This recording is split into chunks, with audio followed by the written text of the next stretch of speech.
내가 어찌하면 하나님을 발견하고 그의 처소에 나아가랴. 오늘 이 주제를 가지고 함께 말씀을 나누겠습니다. 오늘 옆 사람과 인사합시다. 하나님은 당신을 사랑하십니다.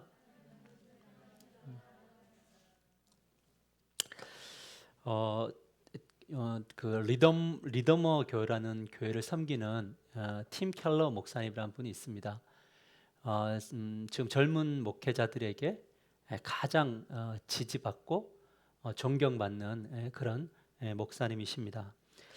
이분이 2020년 6월 달에 그 췌장암에 걸리셨는데 그분이 지금까지 이제 투병을 하고 계십니다. 그분이 뭐라고 이야기하면 3주 전까지만 하더라도 저는 내가 암에 걸린 줄 몰랐습니다 라고 말씀하셨어요. 그러니까 활동을 굉장히 왕성하게 하시고 또 책도 정말 많이 써내셔서 사실 그 책으로 문서 사역으로 훨씬 더 많은 영향력을 끼치는 이 시대의 종입니다. 그분이 그런 이야기를 했어요. 초기 검사 때 하나님의 손길을 느꼈고 조직 검사할 때도 하나님의 손길을 느꼈으며 의사가 자기를 수술할 때도 하나님의 손길을 느꼈다. 내가 이렇게 고통당하는 것은 하나님의 섭리입니다. 이렇게 고백을 했다는 거죠. 참 다행스러운 것은 지금 이제 그 암 종양이 현저하게 줄어들어서 많이 회복 중에 있다. 이렇게 말씀합니다. 나이 연세가 이제 70세라서 좀 더 활동할 수 있는 그런 목사님이죠. 그러나 목사님이 이제 처음 초기 때 이제 암 진단을 받았을 때에 그분이 했던 고백이 뭐냐면 나의 믿음은 50%도 안 되더라. 이렇게 이야기를 했던 거예요. 그러니까 엄청나게 많은 그 하나님의 나라를 하나님 되심을 이 땅 가운데 다양하게 말씀하셨고 선언했음에도 불구하고 당신이 스스로가 암 진단을 딱 받고 나니까 자기 안에 믿음이 절반도 안 된다는 것을 깨닫게 되었다. 이런 이야기를 하더라고요. 그러면서 지금은 이제 그런 과정을 지나서 지금은 이제 어떻게 하고 있냐면 나는 지금 기도 생활을 즐기고 있다. 그 어느 때보다 기도 생활을 즐기고 있다. 이런 이야기를 하는 거죠. 항상 우리가 어떤 어려움이 처했을 때 대단한 믿음을 가지고 이야기하는 사람들처럼 보여도 막상 그게 나의 문제가 되면 쉽지 않다는 것을 우리가 알 수 있는 거죠. 여전히 우리는 예수님을 믿고 있고 천국에 갈 확신을 가지고 있는데 아직까지 가보지 못한 그 길에 서 보면 사실 우리가 건강할 때나 문제가 없을 때 이야기했던 모든 우리의 다짐들이 참 보잘것도 없는 거구나 이런 생각들을 가지게 되는 거죠. 그래서 이거를 이제 이런 거를 뛰어넘는 분도 간혹 있으세요. 그런 분들은 참 대단한 분들이고 하나님이 큰 은혜를 베푸신 분들인데 보편적으로 이 어떤 사형 선고를 받게 되면 이제 그 혼란의 길들을 다 겪게 된다 이렇게 말하는 거죠. 오늘 욥기 23편 3절을 보면 이렇게 말하고 있습니다. 내가 어찌하면 하나님을 발견하고 그의 초소에 나아가랴. 이제 다른 성경은 이렇게 돼서 내가 어찌하면 하나님 발견할 곳을 알고 그리하면 그 보좌 앞으로 나아갈 것이다. 이렇게. 그러니까 신앙생활에 있어서 가장 큰 주제가 뭐냐면 하나님을 아는 거라 그랬잖아요. 그러니까 지금 우리가 왜 이렇게 사실 저는 하루 종일 여기 있다 보니까 밖에 날씨가 얼마나 좋은지 모르는데 말씀을 준비하다가 뒤로 이렇게 보니까 오늘 날씨 너무 좋아요. 그래서 창문에 그런 글자가 써 있더라고요. 예배하기 싫은 날, 예배하기 힘든 날 이런 날이 있더라고요. 그러니까 예배하기 힘든 날, 비 오는 날도 있지만 이렇게 너무 날씨가 좋으면 이렇게 오면서 야, 또 글로 가나 이런 생각이 들 때가 있는데 여러분들 이 자리에 온 것이 하나님을 발견하고 하나님을 알기 위해서 오신 분들인 줄 믿습니다. 그 어떤 누구들보다 믿음이 더욱더 성장되기를 주님의 이름으로 간절히 축복합니다. 우리 권사님은 식사하시러 서울 갔다가 다시 또 식사하시고 오셨어요. 전철 타고 왔다 갔다 하셨을 텐데 이거를 이제 하나님이 기록한 거죠. 믿음으로 강 권사님은 양 권사는 밥을 먹으러 서울 갔다가 믿음으로 다시 예배하러 오다. 뭐 이렇게 될 수 있겠습니다. 오늘은 제목이 설교 제목이 뭐냐면 내가 고통당할 때 하나님은 어디 계셨습니까? 라는 거예요. 사실 저는 이런 기도를 사실 안 해봤어요. 참 신기한 이야기인데 언젠가는 이 기도를 하게 될 것 같은데 무슨 소리냐 이런 생각이 들 수 있겠지만 어떤 어려움 순간이 왔을 때 가장 먼저 사실 저는 이제 생각하기를 내가 하나님 앞에 부족한 것이 무엇이 있었는가를 먼저 물었어요. 그리고 말씀 안에서 또 회개도 하는데 하나님은 항상 위로를 주셨거든요. 그래서 돌아보면 되게 아픈데 그 아픔이 나를 지배하지 않는 거죠. 근데 아픔이 나를 지배하는 것은 어떤 거냐면 더 이상 이 길로 가면 안 되겠다라고 하는 그 생각은 했던 것 같습니다. 그러나 앞으로는 사실 자신은 없습니다. 내가 어떤 어려움을 만나고 내가 도무지 감당할 수 없는 그날이 왔을 때 나는 과연 어떻게 주님 앞에 설 건가? 이거는 지금 내가 장담은 못 하겠습니다. 왜냐하면 지금은 지금의 현실에 충실하면서 가는 그런 신앙이기 때문에 그렇습니다. 우리 두 번째 화본을 보면 많은 사람들이 고난과 고통 속에서 어떤 절규를 하게 되냐면 하나님 사랑이시라면 어찌하여 이런 일을 허락하십니까? 라는 거죠. 두 번째는 뭐냐면 하나님이 내게 관심을 갖고 계시다면 왜 이렇게 행하십니까? 세 번째는 고통의 순간에 하나님은 어디 계셨습니까?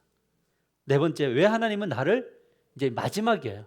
왜 나를 버리셨습니까? 혹시 이런 기도 해보셨나요? 대단한 믿음의 사람들. 어떻게 이런 기도 해보셨어요? 그렇게, 야, 이게 둘 중에 하나는 믿음이 진짜 좋든지 아니면 믿음이 없든지.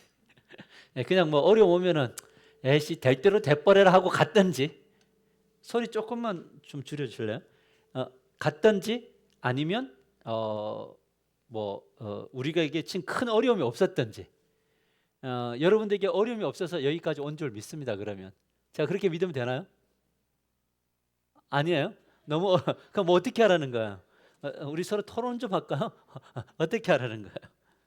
한 교회 목사님이 암에 걸리셨는데 젊은 목사님이셨어요. 그래서 또 이제 그 젊은 그룹들이 그 목사님의 회복을 위해서 진짜 열심히 기도했는데 실망스럽게도 목사님을 하나님이 곧 데려가셨어요. 그래서 그 기도를 진짜 뜨겁게 하고 그 목사님을 참 많이 사랑했던 그 집사님이 나중에 이렇게 이야기했답니다. 온 교인이 기도에 매달려 부르짖었지만 하나님은 그 젊은 목사님을 고쳐주지 않으셨습니다. 그래서 저는 이런 종류의 부탁으로 하나님을 귀찮게 하지 않으려고 합니다.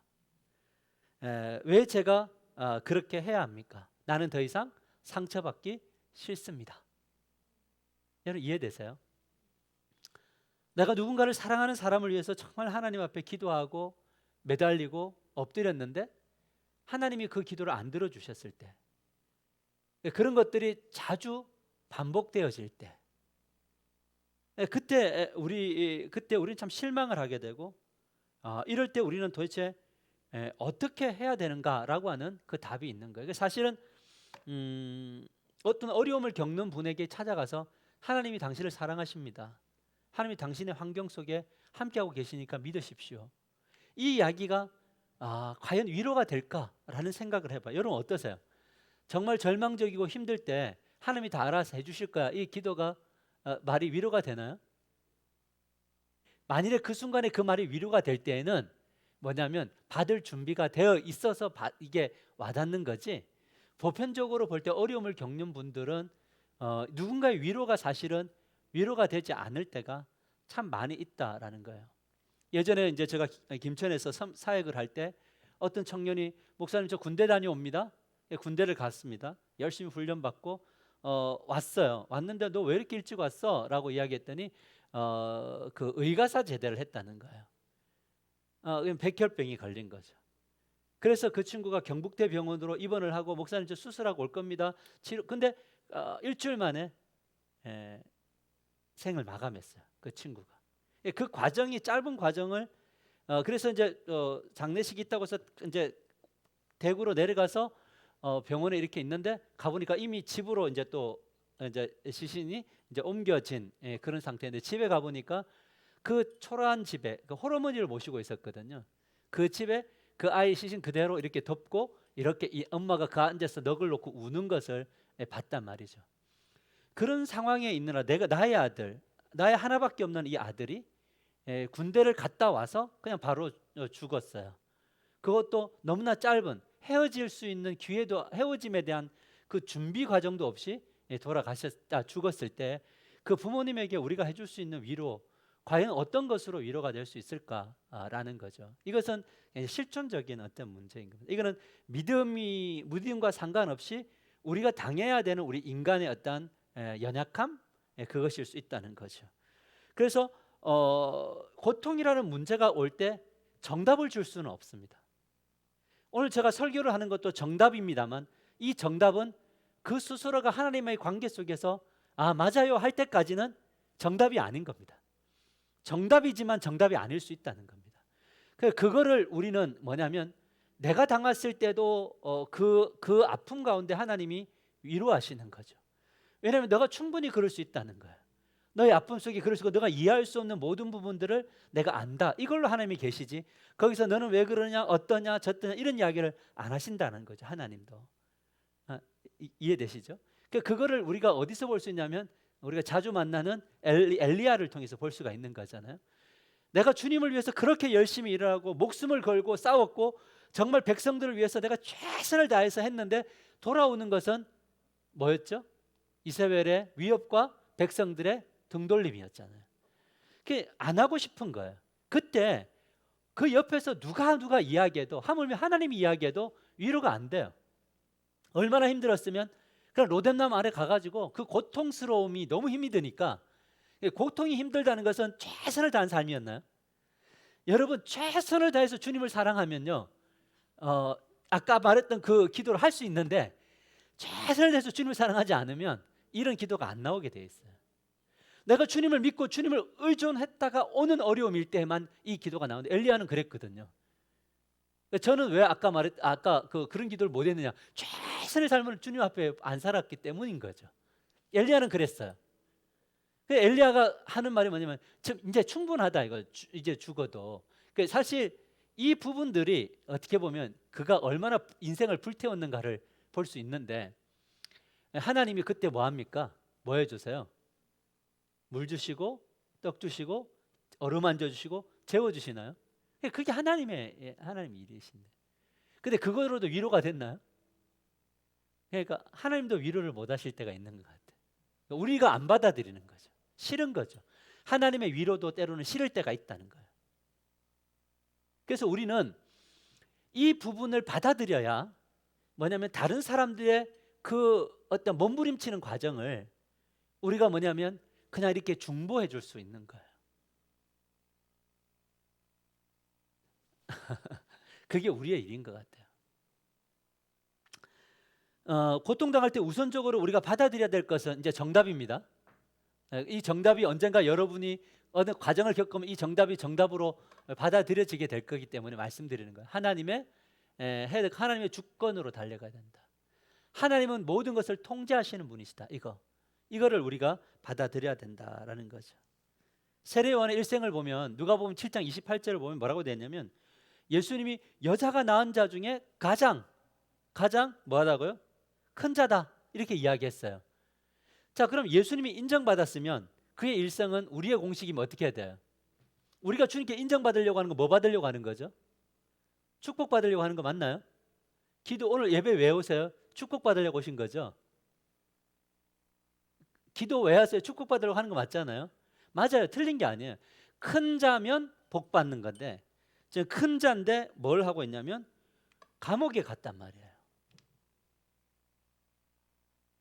여기에 이제 많은 혼란이 있습니다. 감옥에 갔는데 감옥에 가니까 전 인생을 어렸을 때부터 어머니 뱃속에서부터 성령 충만했던 그가 죽음을 앞두고 있고 자기의 살아온 날들을 돌아봐야 되는 그 마지막 순간의 지점에서 흔들려요.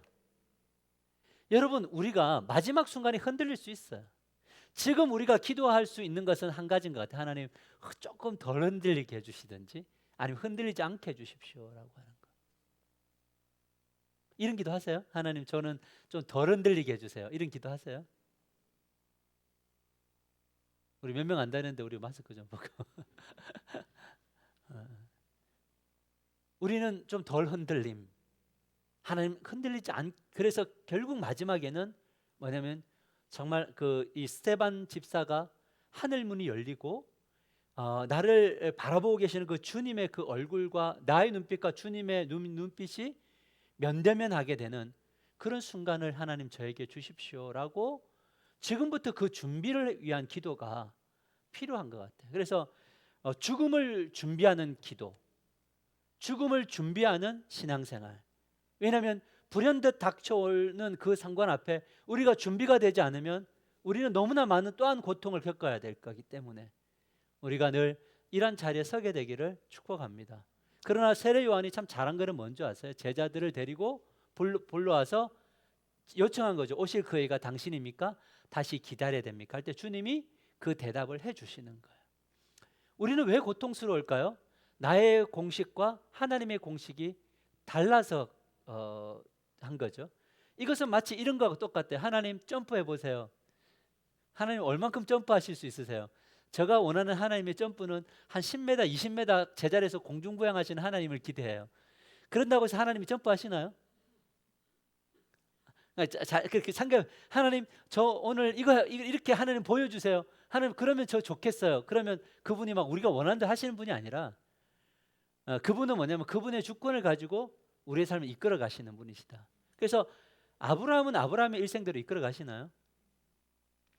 야곱은 야곱대로? 여러분은 여러분대로 지금 이끌어 가시고 계시나요? 똑같은 환경 속에서 그 하나님을 만나게 되기를 주님의 이름으로 간절히 축복합니다. 할렐루야. 예, 그래서 아브라함의 이야기를 보면서도 저는 어떤 이야기를 가지게 되냐면 지금 여기까지 온 거를 쭉 이렇게 나의 인생도 한번 돌아보면 그냥 여기 서 있는 게 그냥 기적이고 여기 서 있는 게 감사다. 여러분도 그런 고백이 되세요? 지금 여기 서 있는 게 진짜 감사한가요? 사실 이렇게 여러 번 물어봐서 거기 끄떡거리게 하면 안 되는데 한 번의 질문에 아멘 이렇게 돼야 되는데 한번 몇 번 강요해야 그런 것 같다고 해줄게 같은 그런 느낌인데 우리가 그렇죠. 그래서 우리가 예상할 수 없는 방향으로 갈 때가 있으니까 뭘 하게 돼야 되냐면 우리가 하나님과 참 친밀해져야겠다 이런 생각들을 참 많이 하게 됩니다. 그래서 요즘에는 하나님 앞에 기도하는 것들이 계속 그렇게 되어져가 하나님 좀 더 깊이 좀 더 알게 해 주십시오라고 하는 그 기도.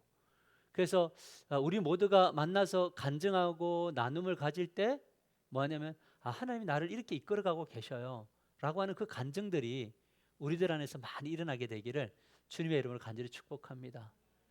저는 여러분들이 저희 설교를 듣고 아파하는 것이 저도 되게 아파요. 여러분이 아파하면 제가 굉장히 즐거워할 것 같아요. 그 아픈 거 당연한 거야. 아싸 오늘 제대로 전했다.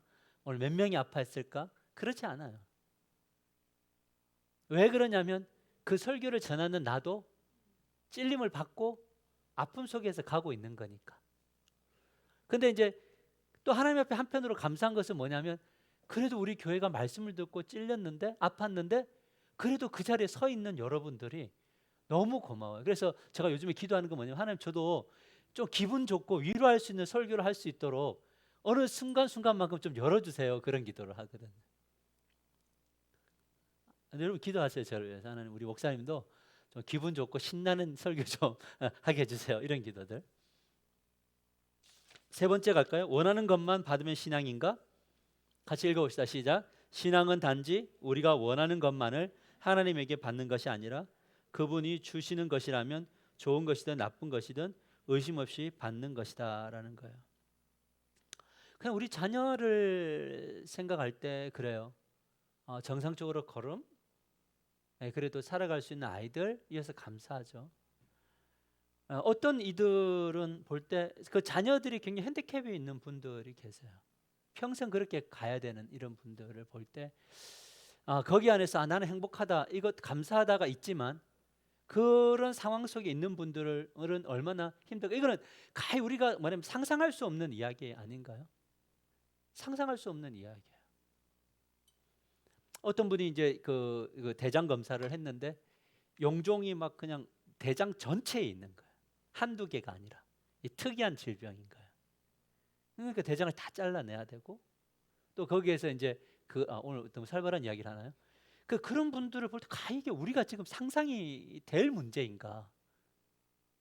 그래서 아내하고 저하고 전화번호 이야기하면서 그런 이야기했어요. 아내가 저에게 그런 이야기 해줬어요. 내가 진짜 아파 보니까 이제 아픈 사람들에 대해서 내가 함부로 힘내세요 이런 말을 못 하겠다. 그 이야기를 하더라는 거죠. 우리가 살아가는 날들에는 좋은 것이 있고 안 좋은 것이 있더라고요. 제가 여행을 해보면 그냥 계획된 대로 가면은 뭐가 되냐면 딱딱딱 들어가게 되잖아요.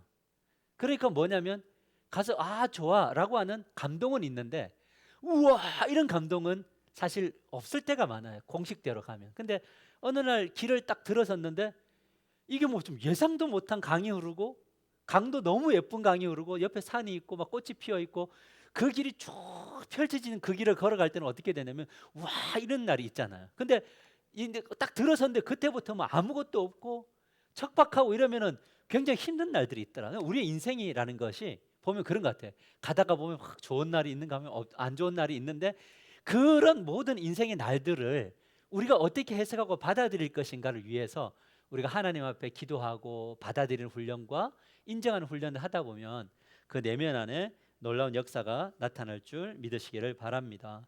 그래서 예수님께서 우리에게 말씀하신 게 뭐냐면 요한복음 16장에 이렇게 말했어요. 너희가 세상에서 너희가 환난을 당할 것이나 이렇게. 그래서 주님이 말한 거 뭐냐면 너희들에게 그 뭐냐면 환난을 프리패스해 주겠다 이런 말이 없어요.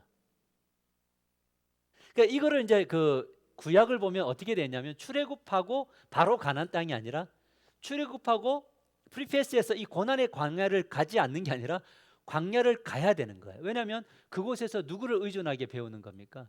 하나님을 의존하는 법들을 배우고 말씀을 듣고 이런 것들이 있어야 가나안 땅에 가서 뭐 할 수 있냐면 순종할 수 있으니까 이 단단하게 만드는 광야가 우리들에게 필요하다. 그래서 기도 중에 제일 어려운 기도가 뭐냐면 예수 이 기도인 것 같아요. 뭐냐면 내 아버지여 마태복음 26장 39절에 내 아버지여 만일 원하시거든 이 잔을 내게서 지나가게 하옵소서. 이거 우리 기도할 수 있죠. 하나님 이거 해줄 수 있는데 근데 그 다음 게 제일 어려워요. 나의 원대로 마옵시고 아버지의 원대로 하옵소서. 그러니까 이게 이 기도는 사실 언제 할 수 있냐면 죽음이라고 하는 그 인간의 가장 인생의 끝자락에서 사느냐 죽느냐의 문제에 서 있을 때만 이거 할 수 있는 거. 이 자리까지 가야 뭐냐면 이제 죽음과 부활이 우리들 안에 들어오는 거 아닌가. 근데 이거를 좀 더 일찍 맛본 사람들은 훨씬 힘있게 살아가겠죠. 그래서 누가 더 담대하고 누가 더 힘이 있는 신앙생활 하느냐는 뭐냐면 나의 원대로 하지 맙시고 아버지 원대로 하십시오. 아버지의 원하심이 훨씬 더 옳습니다를 인정하는 사람은 힘있게. 그런데 이것을 지나가게만 해주십시오. 이 기도를 하면은 뭐냐면 항상 어려울 수 있는 이 기도. 그래서 우리의 수준이 사실은 이걸 지나가게 해주십시오까지이지만 우리의 기도는 뭐냐면 우리의 기도의 목표는 뭐냐면 하나님 나의 원대로 마옵시고 아버지의 원대로 해주십시오. 이 기도를 할 수 있는 날이 꼭 우리 인생 가운데 있게 되기를 주님의 이름으로 간절히 축복합니다. 아멘이죠. 그래서 네 번째 고통의 순간에 나는 어디에 서 있는가라는 거죠. 여러분 예수님은 십자가에 못 박혀 죽으셨나요? 그때 하나님 예수님이 마지막 전에 다 이루었다 전에 어떤 그 외침을 하셨죠? 엘리 엘리 라마 사박다니 나의 하나님 나의 하나님 어찌하여 나를 뭐 했다고요?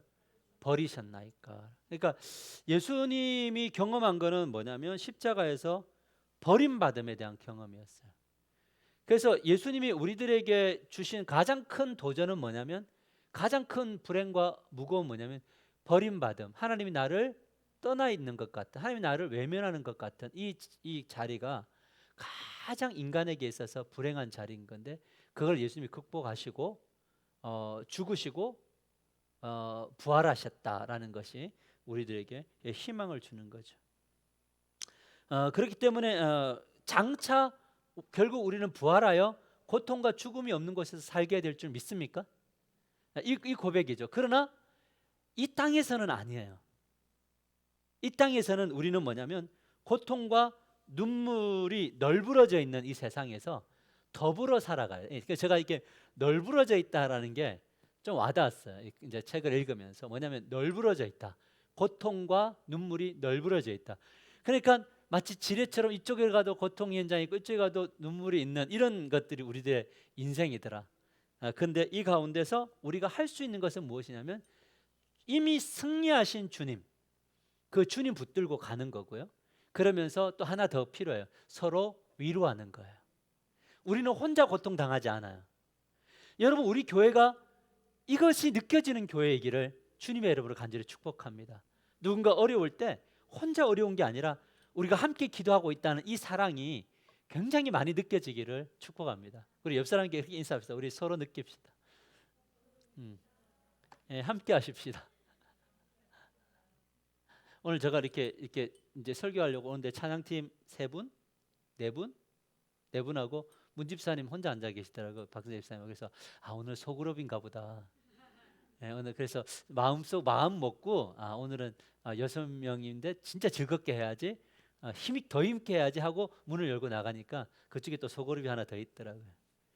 무엇을 이야기하냐면 함께하는 것이 이처럼 힘이 되고 위로가 되는 거. 그래서 나는 나 뒤에 나를 위해서 기도해주는 70명의 교인이 있다. 뭐 왕이여 저에게는 아직까지 12척의 배가 있습니다. 이게 아니라 70명이 있다라는 이것이 밖으로 나갈 때에는 엄청난 힘이 되는 거예요. 근데 우리의 성도들이 주님 안에서 고민하고 또 아파하고 그 가운데 또 이겨나가려고 막 하고 그런 어떤 간절함, 뜨거움이 있다는 그것 자체도 훨씬 더 힘인 거예요. 그래서 저는 무엇을 우리가 했다 이거보다 여러분들이 하나님을 알려고 막 그게 보이거든요. 몸부림침이. 근데 그거를 하나님이 얼마나 지금 기뻐하실까. 그리고 한 가지 또 소망하는 건 뭐냐면 이분들의 앞으로의 인생 속에서 하나님이 주실 그 은혜와 그 풍성함이 얼마나 클까라고 하는 그 기대감이 있는 거예요. 저는 여러분이 99세가 아니라 지금 올해에 더욱더 큰 은혜의 예배를 드리는 그런 분들이 될 것이라고 믿습니다. 하나님 그렇게 계획하셨잖아요. 중요한 건 뭐냐면 순종하면 되는 거예요. 그러니까 순종이 어렵다 싶다. 어려워서 순종이다. 따라서 어려워서 순종이다. 아멘이죠. 근데 어려운 만큼 복도 있나요? 그래서 자, 우리 다시 방금 읽었던 성경 구절 한번 보면 로마서 8장 32절 우리 같이 한번 읽을까요? 시작. 자기 아들을 아끼지 아니하시고 우리 모든 사람을 위하여 내어 주시니까 어찌 그 아들과 함께 모든 것을 우리에게 은사로 주시지 아니하시겠느뇨. 하나님 여러분에게 선물 주시는 분이신 줄 믿으시길 바랍니다. 여러분, 우리 막 아프고 또 힘들 때가 있지만 돌아서 이렇게 보면 되게 많이 커 있나요? 저는 여러분들하고 대화를 나누다 보면 되게 기분 좋아요. 이게 좀 농담처럼 들리지만 아닌 것처럼 믿으시겠지만 다른 성도님들하고 대화를 한번 나눠보고 저도 깜짝 놀랐어요. 다른 교회인데 제가 일일이 호명은 안 하겠습니다만 그분들이 대화를 한 시간 정도 대화를 나누는데 어떻게 저렇게 기초적인 것까지 다 아예 흔들려 있지라는 생각이었어요. 그분들이 또 어떤 노예를 위해서 일을 하고 이런 것들을 볼 때에 우리가 지금 안에서 지금 고민의 수준이라는 게 있더라고요. 우리가 지금 고민하고 있는 수준의 차이가 있는데 저는 여러분과 저가 그 고민이 좀 더 하나님을 아는 고민으로 가고 있다고 저는 믿으니까 여러분들 힘내시고 믿음의 여정을 끝까지 견뎌내시기를 주님의 이름으로 간절히 축복합니다. 그래서 정말 멋진 하나님의 사람들이 되었으면 좋겠어요. 이제 마지막 그 전 질문이에요. 자, 우리 하나만 더 볼까요? 이렇게 합니다. 질문에 전환이 필요하다. 고통의 순간에 하나님은 어디 계시는가? 이게 아니라 고통의 순간에 나는 어디 있는가? 우리의 질문은 고통의 순간에 하나님은 어디 계십니까가 아니라 고통의 순간에 나는 어디에 있었는가? 이거를 질문해야 돼요. 이거는 굉장한 차이를 만들어내요. 하나님 어디에 계셨어요? 라고 이야기할 때 하나님은 나는 너를 떠난 적이 없다고 이야기하세요. 문제는 뭐냐면 내가 그 하나님을 나의 방식으로 주도하려고 했던 하나님이신 거지 내가 그분 안에 들어가서 그분의 뜻을 알고 그분에게 머물려고 했던 그것은 아니었을 수가 있다라는 거죠. 저는 오늘 이 자리에 참석한 이들이, 여러분들이 각자마다 어려운 고통이 있었잖아요. 이렇게 수술을 하고 회복가는 가정들에 있고, 또 여러 가지 경제적인 어려운 분들도 있고, 또 신앙을 섬기면서 또 뭔가 주님이 나에게 사명을 주실 때 그 사명을 받았는데 그걸 가려고 하니까 너무 힘들고 두렵기도 하고, 그런 상황 속에서도 여러분들을 볼 때 여러분들이 하나님 앞에 머물러 있음이, 그래서 저는 안심하는 거예요. 왜냐하면 하나님이 그분을 이끌어 가실 거기 때문에 그래요. 여러분들을 이끌어 가실 거기 때문에. 그러니까 우리가 늘 질문해야 될 건 뭐냐면, 기도해야 될 게 뭐냐면, 하나님 당신이 어디 계십니까? 라는 기도보다는 내가 주님 어디에 머물러 있습니까?를 물으면, 내가 주님 앞에 머물러 있으면 주님이 우리의 삶을 참 아름답게 해석해 주실 줄 믿으시기를 바랍니다. 그래서 우리 하나교회가 가지는 해석, 그 해석이 그 어떤 것보다 탁월한 해석이어서 겸손하지만 능력 있는 해석으로 가기를 축복합니다. 아브라함이 자기의 인생을 해석하기를, 하나님의 사랑과 하나님의 능력이 자기에게 부어지면 부어질수록 이건 내가 받을 만한 자가 아니었구나라고 하는 것을 느끼는 거죠. 그 하나님은 이 고백을 하나님 제가 이 받을 만한 게 없는데 주셨네요 라고 하는 것. 근데 그것을 가지고 뭘 하게 되냐면 세상 속에 나가는 건데, 세상이 우리를 인정해 주는 거. 근데 성경은 무엇을 이야기하고 있냐면, 내가 자꾸 세상에 대해서 인정받고 뭔가 하려고 할 때는 더 죽으러드는데, 주님 앞에서 이렇게 서서 주님이 주시는 일들을 묵상하고 인정할 때에 하나님이 우리를 들어서 사용해 나가시더라 라는 그런 부분들인 겁니다. 저의 이제 그 신앙의 간증을 좀 해보자면, 저는 항상 제가 누군가에게 어떤 그 사랑을 베풀고 섬기고 하려고 하는 그런 마음들을 많이 가지는데, 어느 날 이렇게 돌아서 보면은 내가 마음을 쏟은 만큼 돌아오지 않음에 대한 그 아픔이 있더라고요. 여러분에게도 그런 게 있어요? 이게 없으면은 되게 이제 초월하신 분들인데, 초월이 좀 잘 안 되더라고요. 처음에는, 예전에는. 그래서 어쩌면은 막 바보 같고 참 멍청이 같아요. 왜 저 사람은 내게 전화 10번도 내가 10번 하면 한 번 할까 말까 하는데 왜 나는 자꾸 전화를 하고 있지? 그러면서 이제 결심을 하게 되는 게, 그냥 뭐 하지 말까? 근데 이제 이런 과정들이 지나다 보니까 뭐가 오게 되냐면, 이런 생각이 들었어요. 뭐냐면 이런 것마저도 내려놓아 봐야겠다. 그래서 이걸 내려놓는 거예요. 그래서 주님 앞에서 감동 주시는 것을 따라 행해 보는 거거든요. 근데 행했을 때 여전히 뭐냐면 같은 반응이 오더라는 거죠. 그런데 뭐가 오게 되냐면 실망감이 사라지는 거예요. 왜냐하면 뭔가를 할 때 이제 기대를 좀 내려놔야겠다. 그리고 내가 해야 될 걸 해야 되겠다. 이거는 뭐냐면 신앙의 고백 아니에요.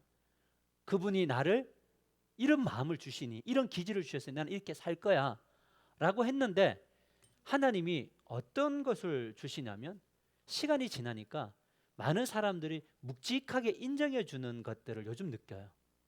목사님들이 그런 이야기를 해요. 자꾸 이렇게 이게 기분 좋아하라고 하는 것이 아니라, 이런 일을 해서 목사님을 겪어보니까 내가 형님으로 이렇게 따라도 될 것 같다. 이래. 나는 사실 그분들에게 내가 형님 노릇하고 이런 생각이 없었어요. 이제 그런 걸 다 내려놨는데, 하나님은 우리를 들어서 때로는 말 한마디를 던져도 듣고 그분들의 목격 속에서 그것을 적용하는 모습들까지 보는 거죠. 내가 막 적용해라 뭐 해라 이렇게 막 노력하는 것이 아니라, 그냥 이렇게 그냥 하나님의 주시는 마음을 따라 그냥 걸어가고, 그 순간순간 오는 상처와 아픔이 있어도 그 길을 또 포기하지 않고 걸어가니까 하나님은 아브라함을 세우시는 것처럼 우리를 세워가시는 것을 보게 되는 거죠. 그래서 우리의 삶 속에 이런 은혜와 기쁨들이 늘 있게 되기를 주님의 이름으로 간절히 축복합니다. 저는 참 복받은 목사 맞아요. 저는 복받은 목사 맞고요. 우리 장로님하고 가끔 이렇게 통화를 이렇게 하다 보면 그냥 따뜻해져요. 우리 장로님하고 통화하고 나면 그러니까 우리 장로님하고 전화 통화하다가 가끔 불편해질 때 있거든요. 장로님도 생각이 있는데 내가 안 들어주면 장로도 별로 좀 안 좋아하시더라고요. 그런데 뭐가 있냐면 그건 아무것도 아니에요. 왜냐하면 중심이 그분이 나를 사랑하는 걸 알고 내가 그분을 존중하는 걸 알기 때문에 뭐냐면 그냥 전화하면 되게 편안하고 또 힘이 돼 이야기가 되는 거예요. 근데 그 안에는 뭐냐면 항상 그분의 겸손함이 있으시더라고요. 이렇게 하고 싶은 이야기에 있어도 뭐라고 하냐, 목사님이 하시는 거를 다 하겠습니다. 이 한마디가 뭐냐면 그러면 내가 그렇죠 장로님 당연히 저 이야기를 들으셔야 이런 생각을 안 해요. 다시 한 번 더 이렇게 돌이켜보고 또 이게 장로님의 의견이나 이런 것들 어떤가 한번 좀 들어보고 그렇게 이제 걸어가면서 관계가 깊어져 간다라는 것을 저만 느끼는 건 아니기를 바라고요. 어때요, 권사님? 우리 남편의 속을 잘 모르겠어요. 근데 어쨌든 그런 것들이 있더라. 근데 이거는 제가 단적으로 장로님이 예를 들지만 저와 여러분의 관계 속에서도 이런 일들이 계속적으로 가고 있을 것이라고 믿고 앞으로도 그렇게 가게 되기를 주님의 이름으로 간절히 축복합니다. 그래서 말씀을 맺습니다. 결론 우리 읽고 마칠까요? 시작. 그러므로 우리가 낙심하지 아니하노니 겉사람은 후패하나 우리 속은 날로 새롭도다. 우리의 잠시 받는 환난에 경한 것이 지극히 크고 영원한 영광에 중한 것을 우리에게 이루게 함이니 우리의 돌아보는 것은 보이는 것이 아니요 보이지 않는 것이니 보이는 것은 잠깐이요 보이지 않는 것은 영원함이니라. 여러분 우리가 보이지 않는 곳 그곳에 서 계시는 하나님 우리의 이 죽음 너머에 우리가 그걸 보이지 않지만 그러나 그 가운데 하나님이 계심을 우리가 아는 것. 그러려면 지금 이 삶 속에 잠깐 겪는 이 경한 우리의 고난을 우리가 이겨나가기 위해서 우리에게 필요한 것은 뭐냐면 그 하나님과 우리는 이 시간에 만나고 매일매일 만나게 되기를 원하고 하나님이 여러분을 얼마나 사랑하시는가 그 사랑에 압도당하기를 축복합니다. 제가 자주 이야기하지만 엄몰이라는 단어를 저는 되게 좋아해요. 파도가 엄몰하는 거예요. 쭉 크게 벌어져서 그거를 확 감싸 안아서 뒤집어 놓는 것처럼 그냥 이거면 이것을 비전을 두고 걸어가면 우리는 뭐든지 할 수 있어요. 우리가 진짜 하나님이 하나님의 사랑이 나를 정말 뒤집어 엎는 채우는 그 사랑을 우리의 신앙의 제1목표로 삼으면 우리는 뭐든지 할 수 있어요. 근데 순위가 달라지니까 힘들어지는 것뿐이에요. 그래서 오늘 한 주간 살아가시면서 여러 가지 어려움들을 경험하고 할 때에 꼭 기도하세요. 하나님, 지금 필요한 것은 당신의 사랑이라고 했는데 그 사랑 더 많이 느끼게 해주십시오. 이 기도하면서 걸어가는 저와 여러분이 되시기를 주님의 이름으로 간절히 축복합니다.